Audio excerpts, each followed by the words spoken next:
প্ৰতিগৰাকী দৰ্শকক মই জ্যোতি বৈশ্যই স্বাগতম জনাইছো। এই মুহূৰ্তত ডাঙৰ খবৰ লৈ অহাৰ চেষ্টা কৰিছো। মুখ্যমন্ত্ৰী ডক্টৰ হিমন্ত বিশ্ব শৰ্মাৰ বিৰুদ্ধে পুনৰবাৰ হৰব হৈ পৰিছে আমছুৰ তৰফৰ পৰা যি কোৱা হৈছে যে যি উচ্ছেদ চলাই থকা হৈছে এই উচ্ছেদৰ তেওঁলোকে বিৰোধিতা কৰিছে। কেৱল সিমানেই নহয়, আমছুৱে কৈছে যে মুখ্যমন্ত্ৰীৰ নেতৃত্বত বৰ্তমান সময়ত অসমত সংখ্যালঘু নাইবা মুছলমানসকল নিৰাপদ নহয় আৰু ইয়াৰ বিৰুদ্ধে ৰাজ্যজুৰি প্ৰতিবাদ কৰাৰ হুংকাৰ দিছে আমছুৱে।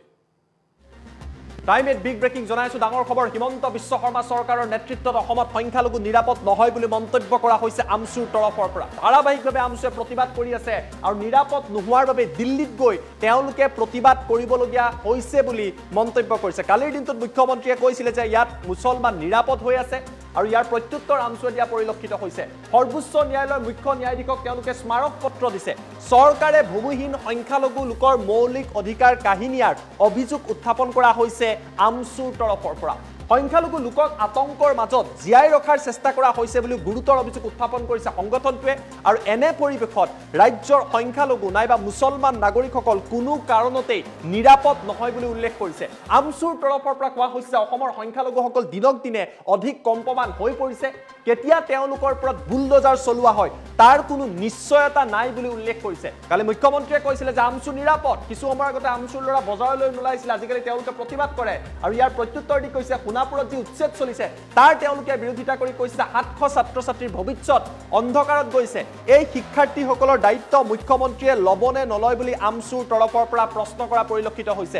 হোজাই, ধলপুৰ, নগাঁৱত যি উচ্ছেদ চলিছে তাৰ ফলতো 3000 শিক্ষাৰ্থীৰ ভৱিষ্যত অন্ধকাৰ হৈ পৰা বুলি উল্লেখ কৰিছে। আমছুৰ তৰফৰ পৰা প্ৰশ্ন কৰা হৈছে যে এই ছাত্ৰ ছাত্ৰীসকলৰ ভৱিষ্যত কি হ'ব। উল্লেখযোগ্য যে ৰাজ্যত বিভিন্ন প্ৰান্তত উচ্ছেদ চলি আছে। মুখ্যমন্ত্ৰীয়ে কৈছে যে ট্ৰাইবেল বেল্টৰ ওপৰত উচ্ছেদ চলিবই, কিন্তু আমছুৱে কৈছে ইয়াৰ বিৰুদ্ধে তেওঁলোকে প্ৰতিবাদ কৰিব। মহামান্য আদালতৰ ওচৰত তেওঁলোকে আৰ্জি দিছে, মুখ্য ন্যায়াধীশক তেওঁলোকে স্মাৰক পত্ৰ দিছে আৰু ন্যায় নোপোৱা পৰ্যন্ত ডক্টৰ হিমন্ত বিশ্ব শৰ্মাৰ নেতৃত্বাধীন বিজেপি চৰকাৰৰ বিৰুদ্ধে আমছুৱে প্ৰতিবাদ কৰি থাকিব বুলি উল্লেখ কৰিছে। আমছুৰ সভাপতি ৰেজাউল কৰিম চৰকাৰে মুখ্যমন্ত্ৰীক পুনৰবাৰ প্ৰত্যাহ্বান জনাই কৈছে যে প্ৰতিবাদ চলি থাকিব যেতিয়ালৈকে সংখ্যালঘুৰ ওপৰত কোনো ধৰণৰ অত্যাচাৰ বন্ধ নহয়, মুছলমানৰ নিৰাপত্তা সুনিশ্চিত নহয়, তেতিয়ালৈকে আমছুৱে প্ৰতিবাদ কৰি থাকিব। দিল্লীত তেওঁলোকে প্ৰতিবাদ কৰিছে, ইয়াত নিৰাপদ তেওঁলোকে অনুভৱ কৰা নাই বুলি উল্লেখ কৰিছে। মুখ্যমন্ত্ৰীয়ে কৈছিলে যে ৰাজ্যত সকলো নিৰাপদে আছে। মুখ্য ন্যায়াধীশলৈ তেওঁলোকে পত্ৰ লিখিছে।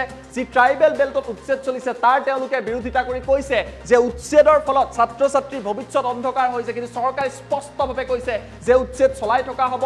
যিবিলাকে ট্ৰাইবেল বেল্টত অবৈধভাৱে মাটি দখল কৰি আছে তেওঁলোকৰ ওপৰত একশ্যন অব্যাহত থাকিব। কিন্তু আমছুৱে কৈছে যে সংখ্যালঘুক টাৰ্গেট কৰা হৈছে, তেওঁলোক নিৰাপদ নহয় আৰু ইয়াৰ বিৰুদ্ধে তেওঁলোকে ধাৰাবাহিকভাৱে প্ৰতিবাদ কৰি থাকিব বুলি উল্লেখ কৰিছে। লগতে আমছুৰ তৰফৰ পৰা উল্লেখ কৰা হৈছে যে অসমৰ সংখ্যালঘুসকল এতিয়া নিৰাপদ নহয়, তেওঁলোক কষ্টমান হৈ আছে, তেওঁলোকৰ ওপৰত কেতিয়া বুলডোজাৰ চলায় তাৰ নিশ্চয়তা নোহোৱা হৈছে বুলি উল্লেখ কৰিছে। আমাৰ লগত মন্তব্য আহি পৰিছে, মন্তব্য আপোনালোকক দেখুৱাই লোৱাৰ চেষ্টা কৰিছোঁ।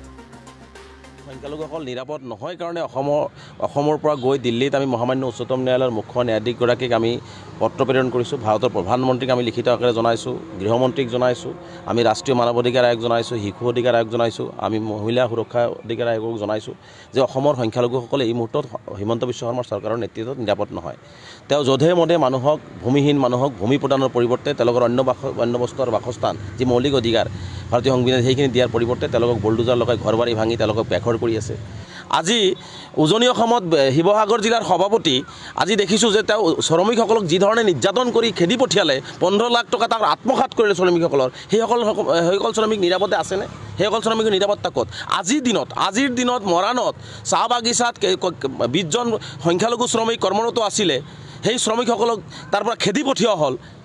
এতিয়াও মুখ্যমন্ত্ৰীক ক'বনে যে সংখ্যালঘুসকল নিৰাপদ? আমি মহামান্য উচ্চতম ন্যায়ালয়ৰ পৰা আৰম্ভ কৰি ভাৰতৰ প্ৰধানমন্ত্ৰীৰ পৰা আৰম্ভ কৰি সকলোৰে ওচৰত আমি ন্যায় বিচাৰি নিৰাপত্তা বিচাৰি আবেদন কৰিছোঁ আৰু আমি আশাবাদী হৈ আছোঁ যে অসমৰ সংখ্যালঘুসকল দিনক দিনে আজি কম্পমান হৈ পৰিছে।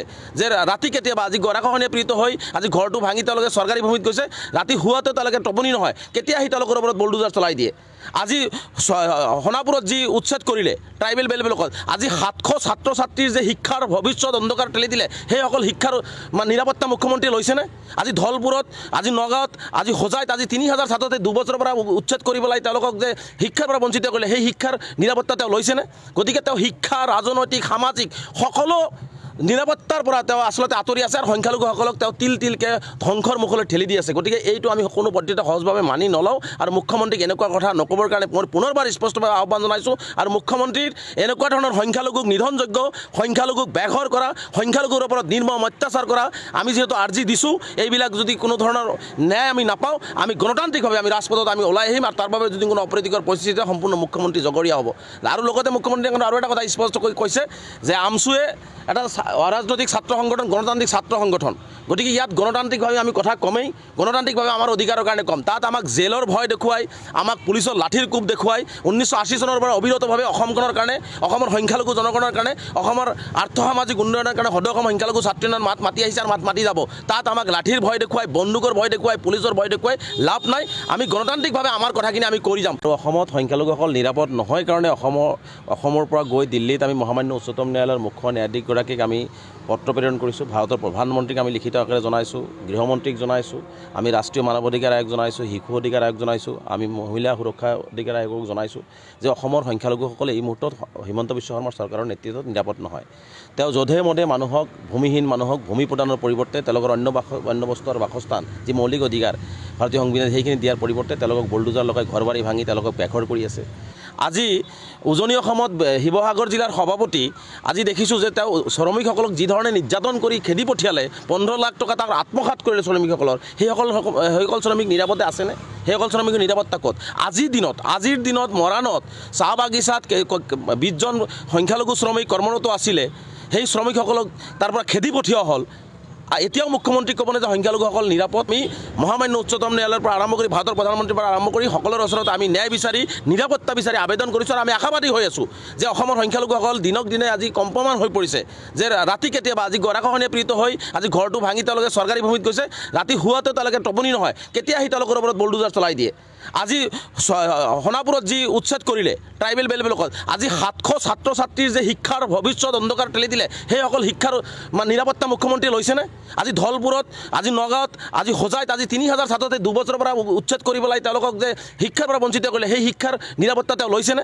গতিকে তেওঁ শিক্ষা, ৰাজনৈতিক, সামাজিক সকলো নিৰাপত্তাৰ পৰা তেওঁ আচলতে আঁতৰি আছে আৰু সংখ্যালঘুসকলক তেওঁ তিল তিলকৈ ধ্বংসৰ মুখলৈ ঠেলি দি আছে। গতিকে এইটো আমি কোনো পদ্ধতিতে সহজভাৱে মানি নলওঁ আৰু মুখ্যমন্ত্ৰীক এনেকুৱা কথা নক'বৰ কাৰণে মই পুনৰবাৰ স্পষ্টভাৱে আহ্বান জনাইছোঁ। আৰু মুখ্যমন্ত্ৰীৰ এনেকুৱা ধৰণৰ সংখ্যালঘুক নিধনযোগ্য, সংখ্যালঘুক বেঘৰ কৰা, সংখ্যালঘুৰ ওপৰত নিৰ্মম অত্যাচাৰ কৰা, আমি যিহেতু আৰ্জি দিছোঁ, এইবিলাক যদি কোনো ধৰণৰ ন্যায় আমি নাপাওঁ, আমি গণতান্ত্ৰিকভাৱে আমি ৰাজপথত আমি ওলাই আহিম আৰু তাৰ বাবে যদি কোনো অপ্ৰীতিকৰ পৰিস্থিতিতে সম্পূৰ্ণ মুখ্যমন্ত্ৰী জগৰীয়া হ'ব। আৰু লগতে মুখ্যমন্ত্ৰীয়ে আৰু এটা কথা স্পষ্টকৈ কৈছে যে আমছুৱে এটা অৰাজনৈতিক ছাত্ৰ সংগঠন, গণতান্ত্ৰিক ছাত্ৰ সংগঠন। গতিকে ইয়াত গণতান্ত্ৰিকভাৱে আমি কথা কমেই, গণতান্ত্ৰিকভাৱে আমাৰ অধিকাৰৰ কাৰণে কম। তাত আমাক জেলৰ ভয় দেখুৱাই, আমাক পুলিচৰ লাঠিৰ কোব দেখুৱাই 1980 চনৰ পৰা অবিৰতভাৱে অসমখনৰ কাৰণে, অসমৰ সংখ্যালঘু জনগণৰ কাৰণে, অসমৰ আৰ্থসামাজিক উন্নয়নৰ কাৰণে সদৌ অসম সংখ্যালঘু ছাত্ৰীজনৰ মাত মাতি আহিছে আৰু মাত মাতি যাব। তাত আমাক লাঠিৰ ভয় দেখুৱাই, বন্দুকৰ ভয় দেখুৱাই, পুলিচৰ ভয় দেখুৱাই লাভ নাই। আমি গণতান্ত্ৰিকভাৱে